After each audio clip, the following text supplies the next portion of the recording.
This is Cerebral Cinema. Movies of the mind. Get this and get it straight. Crime is a sucker's road, and those who travel it wind up in the gut of the prison of the grave. There's no other end, but they never learn. From the pen of Raymond Chandler, outstanding author of crime fiction, comes his most famous character in The Adventures of Philip Marlowe.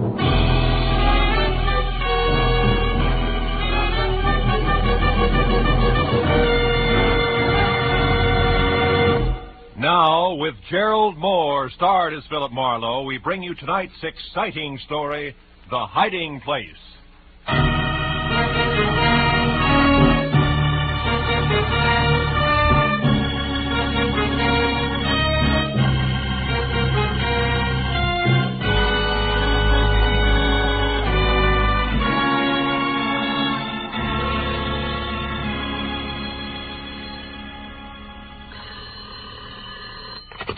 Mrs. Bryan's gift shop. Oh, yes, Mr. Waltman. The bookends? Well, let me see now. That was the little Dutch figurines, wasn't it? The boy and the girl? All right, fine. Well, I'll have to... Oh. Hold the line a minute, Mr. Waltman. Mr. Marlowe, You're back. Yes, Mrs. Bryan. Did you find him, Mr. Marlowe? Did you find Chipper? Chipper is dead, Mrs. Bryant. Oh, Take it easy, Mrs. Bryant. Maybe you better sit down here. No. I'm all right.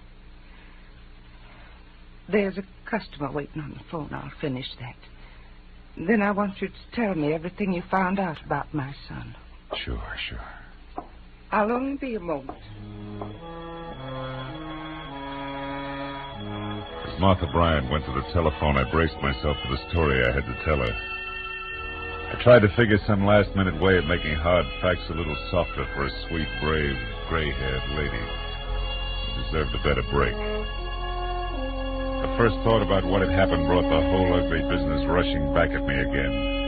Turned my mind back like a clock to where it had all begun yesterday morning in my office. And that same Martha Bryan, full of hope and quiet courage, walked up to my desk, handed me a letter, and asked me to find her son. His name is Chipper, Mr. Marlowe. Or rather, Chip, now that he's a grown man. He's 22. He left suddenly without a word 6 months ago. Oh? I've heard nothing until this morning when that letter they addressed to Chip came in the mail. Postmark St. Louis Obispo. Oh, sit down, won't you, Mrs. Bryant? Thank you. Maybe I shouldn't have opened it, but... Well, you see, it's the first indication I've had in all that time that he's even alive. Read it. Dear Chip, it's been a long drag, but the waiting is finally over, darling. Time is now. Meet me at 11:30 Monday night at the House with the Big Wheel, signed Toby. House with the Big Wheel, what does that mean, Mrs. Bryant? I have no idea. But for some reason it frightens me. Oh. 11:30 Monday night. Monday night, that must be tonight. Who is this Toby? Toby Packler. She's a very, very beautiful young woman. Platinum blonde. Oh. Chipper believed he was in love with her, I'm afraid. Oh, please don't misunderstand me, Mr. Marlowe. I'm not a possessive mother. I knew I'd give Chipper up someday, only I hoped it would be to a nice, sincere girl. Toby Packler isn't? Well, she's much too fast. The kind who uses too much mascara and wears things like those little anklet chains they call slave bracelets. I tried to find her after Chip left, but she was gone, too. Oh. Tell me, did you and your son argue about Toby, Mrs. Bryant? No. I only saw her once. He knew I didn't think much of her, but that didn't drive him away, Mr. Marlowe. What did? Well, I've never been able to understand. After his father died, Chip became irresponsible and a little wild, perhaps, especially since I had to spend all my time running our gift shop on Ivar, but he was a good boy, really. I tried to convince myself that he left just to prove his independence, to test his wings, you know. But now... Now what, Mrs. Bryan? Now I'm worried. That letter, it puzzles me. I don't like it. Well, it may mean nothing more than you're getting a daughter-in-law who uses too much mascara. I hope you're right. I want Chip to be happy, to settle down. I want to turn my business over to him. And will you try to locate him for me? Here, I have his picture here in my wallet. See? Say, Chip looks a lot like his mother, doesn't he? Yeah. Please find out if my son is all right. Sure. I'll do my best. From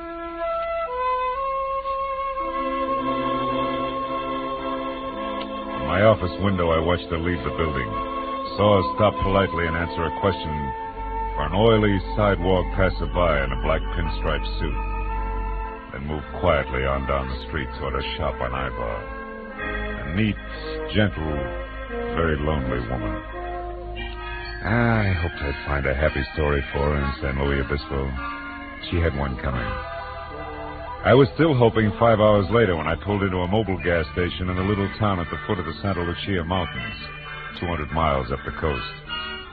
I filled up, asked a few questions, and found out that there were only 4 good hotels, 5 not so good, and 2 or 3 dozen motor courts, and that ran the gamut. So even with nothing but the name Toby to go on, the job wasn't completely impossible.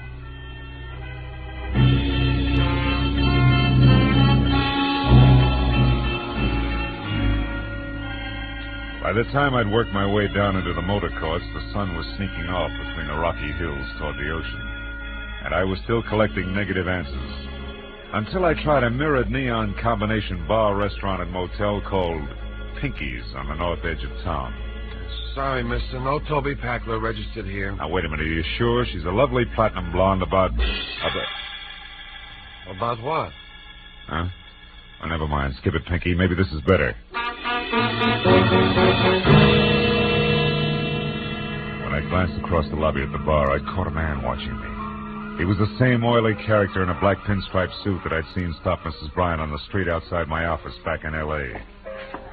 He ducked away, and I beat it into a bar. Just in time to see him slip out a side door, so I followed him. Outside, a gravel path wormed through a grove of dejected pepper trees, wound up in a lonely walled patio, and when I got there, Oily was out of sight.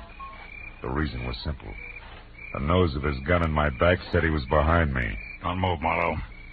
Well, name and all. Yeah, sure. I've been tailing you every inch of the way since old lady Bryant went to see you this morning. What's the connection, Oily? Exactly 6 long months of watching and waiting. For what? For a move a new 2 skunks would have to make some time. And from the way you've been working, you don't know enough to do yourself any good or me any harm. So take some advice. Go back to L.A. Leave it alone. Leave what alone? That's none of your business, people. I'll take over from here. But just in case you run into Chip Bryant or Toby on your way out of town, tell them from me they're not cutting Lou Race out of his share of $110 grand. I'm going to get it, one way or another. And so you won't forget, use this. Oh! For a reminder.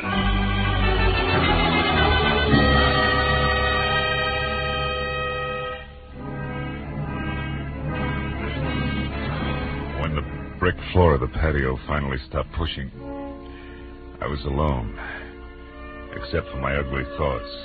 I knew I was on the right track, but from the sound of things, Chipper Bryan was much less a mama's boy than his mama believed.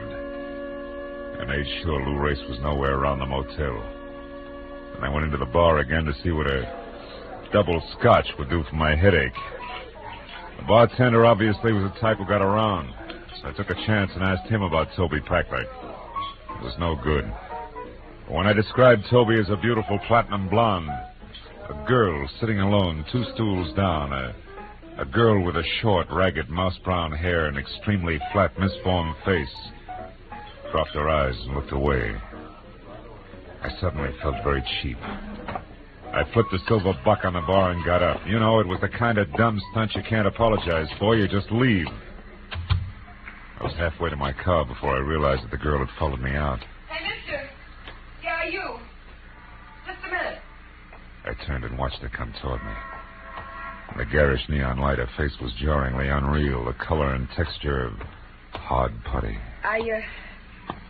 I heard you inside when you asked about Toby. Yeah, I thought you had. Do you know her, Miss... Palmer. Oh. Yeah, I know her. She's one of my few friends. What do you want with Toby? Well, my name is Marlowe. I'm from L.A. I want to talk to her about a fellow named Chip Bryan. She's my only lead. Chip Bryan. Yeah. She never mentioned that name to me. Anyway, you're too late, Mr. Marlowe. What do you mean? Toby left town this morning. Left town? Oh, no. She was going up north to Seattle, I think, on some kind of personal business. Now, listen, did she ever say anything to you about a house with a big wheel, where it was, what it means? House with a big wheel? Yeah. No, I'm afraid not. I'm sorry, Mr. Marlowe. I guess I'm not much help. Well, good night. Thanks anyway. And good night, Miss... Palmer. Yeah. Yeah, Palmer. Good night. As the girl walked back to the bar, the little gold chain I'd spotted around her ankle glinted in the brittle light. It was like an echo of a memory. A slave bracelet on her was as out of place as a morning glory in a bed of toadstools. But that gave me a crazy hunch. A hunch that somehow in the last 6 months, a gorgeous blonde named Toby Packler had become a drab brown head with a flat, stiff face. So I didn't chase wild geese to Seattle. Instead, I got in my car and I waited. An hour went by and it was almost dark before she finally came out again, stepped down into a sleek new convertible and drove north out of town. I followed as she turned off a neglected side road, and for 8 miles twisted through jagged rocky hills toward the mountains. Then suddenly, from the crest of a small rise, I saw what she'd been heading for. An old stone house squatting in a grove of eucalyptus trees. The girl I figured to be Toby Packler had slowed almost to a stop. I watched her creep along until she was out of sight. I got out of my car and I went down for a closer look. Round, brown, shingled cupolas reared proudly out of choking overgrowth, and on a huge, rusty iron gate in front was the name Escobar. But in the trees behind the house, I saw more. Turning slowly in the stream, there was a giant water wheel. A big wheel. I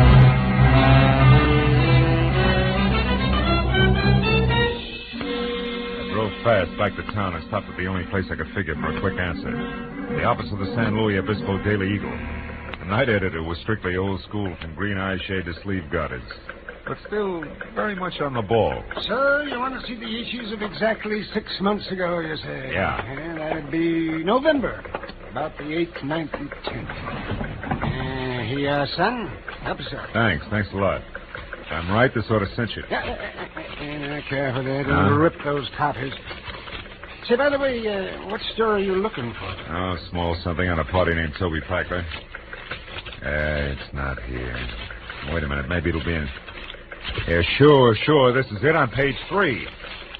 A woman identified as Toby Packler of Los Angeles suffered severe injuries to head and face today when the car she was driving skidded into a bridge abutment 2 miles north of here.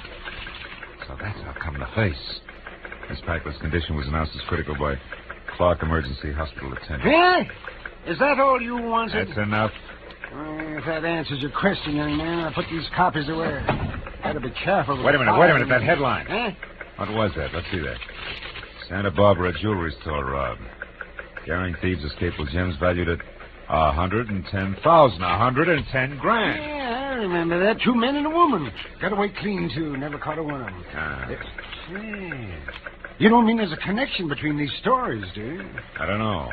Ask me again after I've checked in at the old Escobar place. Adam Escobar's place? Out in the hills? Oh, you're joking, son. What in the world could that crackpot possibly have to do with a jewel robbery and a car wreck 6 months ago? It beats me, but there's some tie-in. You can count on it. I think you're crazy. But if you're going out there, maybe you should be. Now, what's that supposed to mean?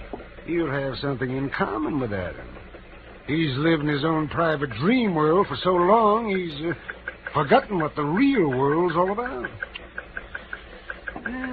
Goodbye, son. I'll see you later. I hope.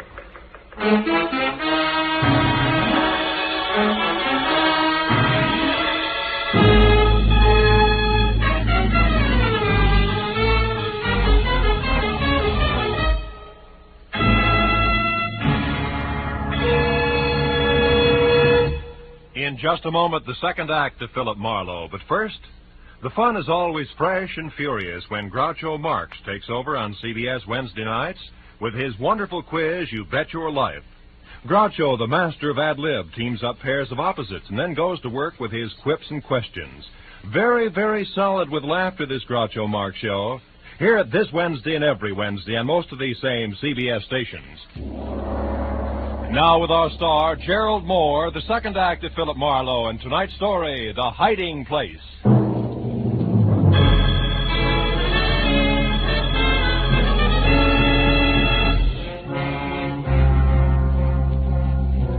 From the road, I had thought of Adam Escobar's place as just another 100-year-old country home. You know, the kind, big, aloof, wrinkled, like an aging nobleman who had retired long ago with his memories. But now that I was there and at the rusted iron gate that resented my intrusion out loud, I changed my mind. I saw now it had to be a degenerate nobleman. Also, a nobleman had to be flat broke. I saw it everywhere. The name Escobar on the gate in copper lettering had turned a sickly spotted green. The scuffed, faded family crest inlaid in tile in the cement walk was cracked and crumbled. The exquisite stained glass door was cracked all the way down the middle. Only the engraved card in the slot under the knocker that said Adam Escobar, Esquire, was neat and new. The landed gentry's last-ditch stand. I was about to knock when... You need not bother knocking, sir. I saw you coming up the walk. I am Adam Escobar. He was a small, slight man of maybe 60-plus with a large head held high in spite of the frayed cuffs, patent leather slippers that were cracked and peeling. I introduced myself, then followed him into a musty living room. There, Wiley apologized for no longer having any servants and poured us each some brandy from a cut-glass decanter. I told him all about my search for Chip Bryan, complete with Toby and Lou Race. Frankly, Mr. Marlowe, I am puzzled. Your drink, sir. Oh. Confused. What does all this have to do with me? Well, maybe nothing, Mr. Escobar, but the only guess around is that the jewels were hidden here on your property. The house with the big water wheel the night of the robbery 6 months ago. But why? For what reason, sir? The police? Oh, probably. Trio wouldn't want to be picked up with the stuff on him. Salud. Under yours, sir. Thank you. Then, Mr. Marlowe, soon after they did that, hid the jewels, I mean, the girl, the one with the injured face, had that accident. Those are the circumstances. Oh, more or less. And if I've added right, company's coming by 11:30. It's 10:30 now. It might be a good idea if you left the home grounds for a while. Me? Leave my own home because of some thieves, because of three common degenerates? Mr. Escobar, it's that or the police, and I'd rather not have them in it for a while. I still owe my client the slight benefit of the doubt that's left. You think I am afraid? Is that what you are trying to say? No, of course not. But I don't see why you should stick your neck out. These people have nothing to do with you. You are wrong, sir. Every honest man has something to do with every criminal. His duty. I know that now, Mr. Marlowe. If I had known it many years ago, I might still have both my wealth and my property intact. Well, okay. Who knows? When I come back, it may be... Come back? But where are you going, sir? Into town. I'd still like to catch up to Chip Bryan before the reunion. I don't think there's going to be the time or place for conversation. Conversation? With that Bryan hoodlum? About what, sir? About a mother, Mr. Escobar. A nice old lady who doesn't deserve a kick in the teeth.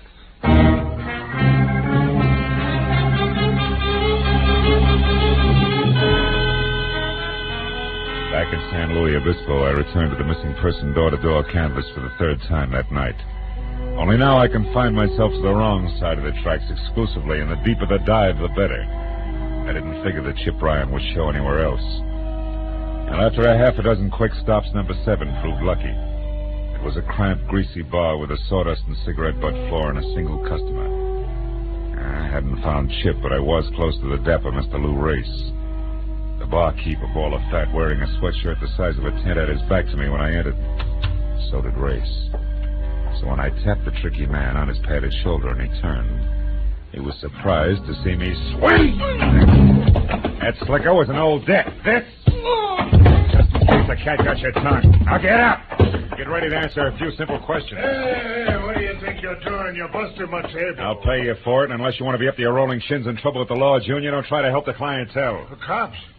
Oh, okay. Why didn't you say so? I don't know nothing about this guy. And I don't know enough. Now, come on, Race, you talk or eat sawdust. Which? No. I'll tell you. What do you want? One, you, Chip Bryan, and Toby Packler stuck up that Santa Barbara jewelry store 6 months ago, right? Yeah, we did it. But they crossed me up. It was when the cops were coming and we split. Split, or you played hooray for Lou Race and ran without worrying about the others. What's the difference? The reason Toby and Chip Bryan won't tell you where they hid the jewels, that's the difference? Nuts. You're standing on one ear, peeper. Toby had a different reason for crossing me. Like what? Like her falling in love with that louse Bryant. The kid she baited into coming along with us. By flapping her baby blues, the kid who was supposed to drive the car, period. That's how she crossed me. Anything else? Yeah, the topper. Where's Bryan now? One of two places. Either with Toby Packler or without. Oh! Packler. Good night, sweetheart. By the time I made it to the door, the second company, Sam Spade, was across the street behind a parked car and streaking for an alley in the middle of the block. Just as I thought I was going to lose him, he came abreast of a dark doorway, and I saw it. An arm raised quickly, the glint of a knife blade. The arm dropped sharply.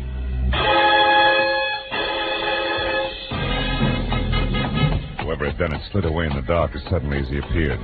When I was next to Race, there was only the caller's card, a black ivory-handled knife, driven to the hilt in between the dapper man's shoulders. He was going out fast. Hey, holy cow, how did it happen? Shut up, Race. Do you know who got you? The knife. Yeah? Has it got a dark black eye? Black ivory handle, yeah. Why? What does it mean? Who's it belong to, Race? The kid. What kid? Vessel. Chip Bryan. He's dead, huh? Yeah. And so are all the prayers of one Mrs. Martha Bryant. Huh? Who's she? Never mind. Listen, call the cops. Tell them my name's Philip Marlowe. I'm a private detective, and I may be able to explain all this later. Right now I'm due at a house with a water wheel, and I'll explain that later, too. If I'm lucky.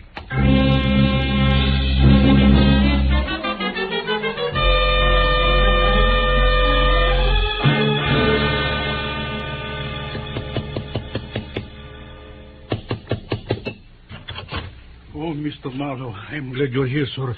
It is almost 11:30. I know. Have you seen anyone, Mr. Escobar? No, sir, and I have been watching very closely. Good. And in readiness, my father owned this pistol. Oh, well, I hope it's been oiled since. Now, look, I didn't locate Chip Bryan. Hey, wait a minute. Isn't that a car there turning off the road without any lights on? Yes, and going along the side of my property line, back to the water wheel. It is a woman, Mr. Marlowe. Yeah, no doubt, named Tony Packler. Now, look, you stay here, Mr. Escobar, and keep that blunderbuss ready. Don't forget Chip Bryant's due out here, too, and he's a killer. Keep your eyes open. We'll stand a better chance meeting him one at a time.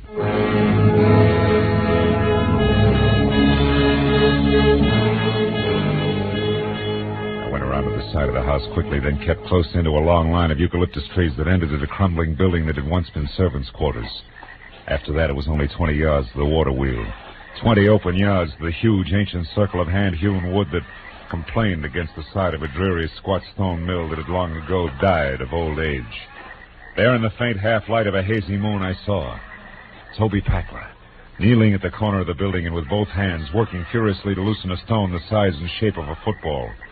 There was a gun on the ground next to her. I moved closer, my hand tight on the .38 in my pocket. Then I waited till she had the stone out. And that baby ends a 6-month-old secret. Were you... That wasn't bad aim, just a warning, Toby. How do you know my name? I read your mail. I get back over to your homespun safety deposit box there and take the jewels out. Go on. All right. Why shouldn't I, soldier? You won't go anyplace with them. Chip will see to that. They're gone. Get back. They're not here, I tell you. Do you understand? They're gone. Gone. All the homestead. Hold it. Now tell me, is this where you hit him? Of course. Nobody else knew, Race or Chip Bryan? Grace didn't even know about this place. But she... What? And don't dare move, Mr. Marlowe. Now, drop your gun. Do it! Miss Packler. Mr. Adam Escobar, Esquire. Keep quiet. So Chip Bryan had the jewels all the time, did he? I never thought of that. What do you know about jewels? Oh, quite a bit. You see, Miss Packler, that night 6 months ago when you stood over there on the other side of the water wheel and told Bryant that you had hidden the jewels and would tell him where later on, I was listening. You knew they were here. I'll sell anything to anybody. It was, of course, quite by chance that I overheard you.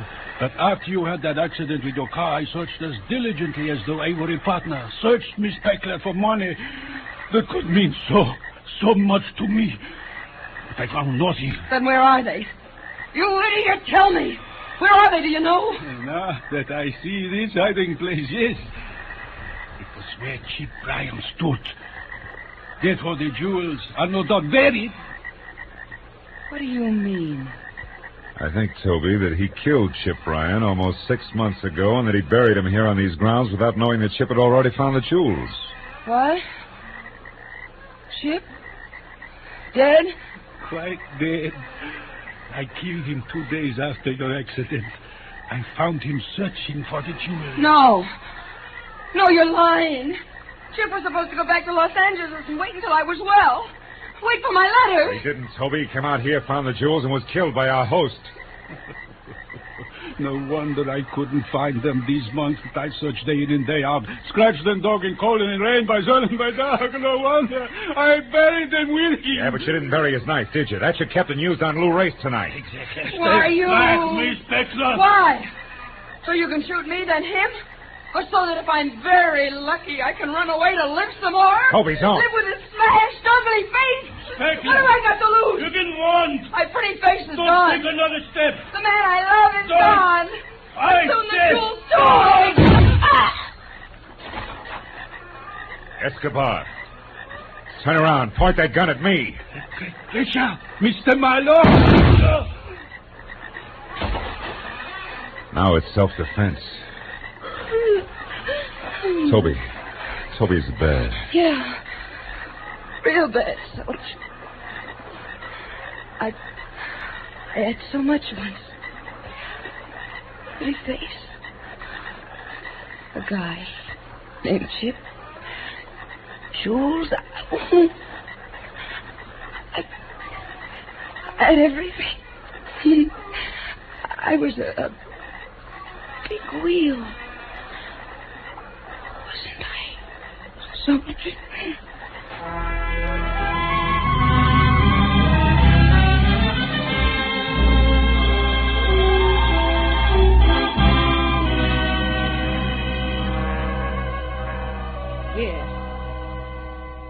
Yes, Mr. Altman, the bookends will be sent out to you this afternoon at the latest. Thank you for calling. Goodbye. I'm sorry to have kept you, Mr. Marlowe. Well, it may be hard for you to believe, but in the minute I was on the phone, and even while I talked, I think I saw Chipper's whole life before me. I know what you mean. Well, Mrs. Bryant, I found out that your son, Chip...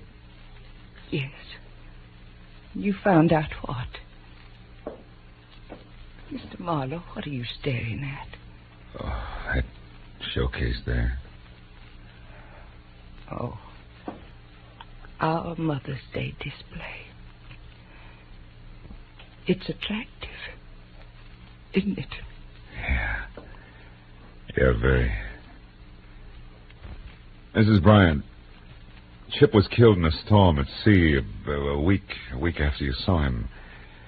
It was off San Francisco. His body was never recovered. I was told that he was on his way to a new job in Canada at the time.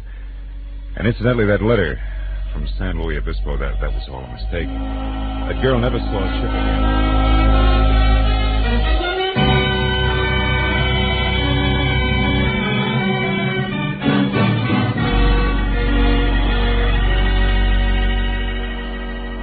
Outside, I left my car where I'd parked it and walked through the busy city streets. You know, it's a funny thing. Lies can cause more trouble in this world than almost anything else, they say. And at the same time, can sometimes bring the most happiness.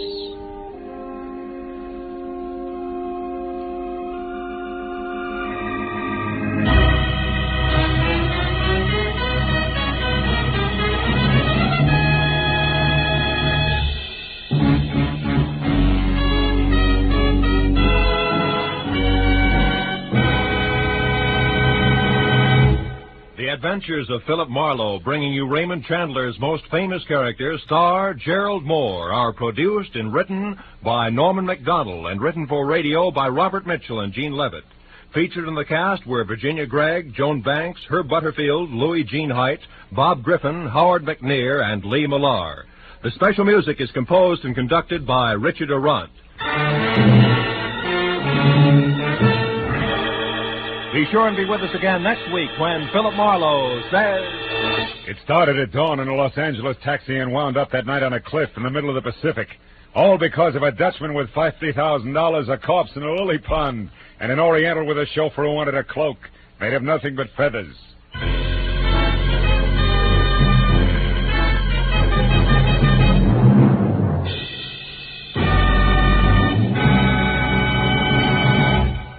This is CBS, the Columbia Broadcasting System.